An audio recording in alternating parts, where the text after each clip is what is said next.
I've been doing this a long time. I think this will be 28 years, and I think over the course of that time, you just become, or you take it for granted that it's just going to happen. And the last week and a half, 2 weeks, or even before that, just the feeling that you might not be able to get out there on a field with kids you love and coach a sport that you love was very difficult.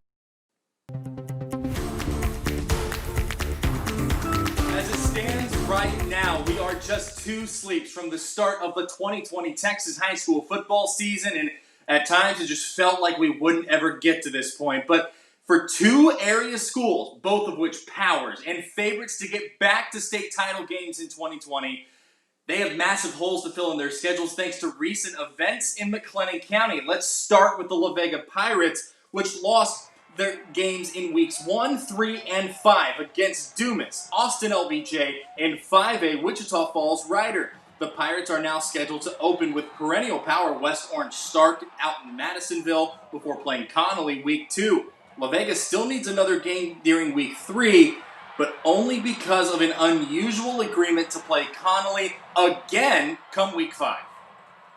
He was looking for a 1 and a 5 and 1 and a 5. Coach, can you help me find a 1 and a 5? And I'm looking for a 3 and a 5, and I'm saying, Coach, can you help me find a 3 and a 5? And finally, one time, I just said, heck, let's just play each other again week 5.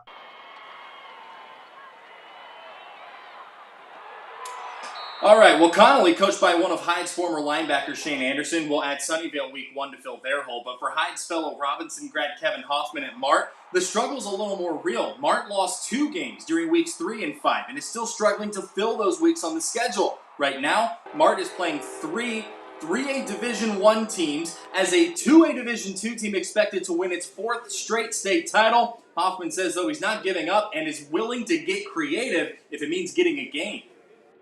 We're not just going to give up trying to find games. We're still going to try to find games. And I've talked to some people about some possibilities of doing something that's not normal, playing somebody. But we'll see. We're going to keep looking, and I'll keep looking up to that week of, whatever it is, we need a game. Hoffman says he's talked to almost every 2A and 3A coach in the state about playing in those 2 weeks after the uncertainty of the status of schools in McLennan County caused this change in the first place. He's confident they'll be able to fill the holes in the schedule before district play begins.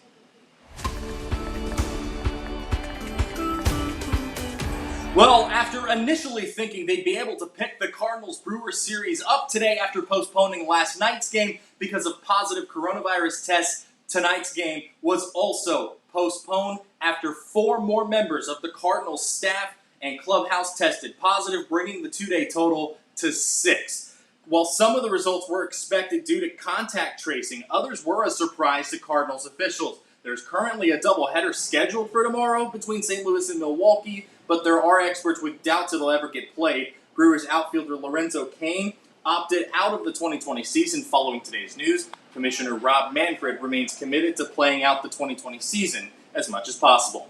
After its 4.5-month hiatus because of the coronavirus, the NHL officially returned today. The Carolina Hurricanes beat the New York Rangers in the first game back. It was complete with a fight. It was a great hockey game. Tonight you'll see Montreal and Pittsburgh right here on 6 News. That puck drops at 7 p.m. and then you'll see Cole, Bill, and I back here with more news, sports, and weather tonight at 10. That's it for sports. 6 News Weekend Edition is back right after this.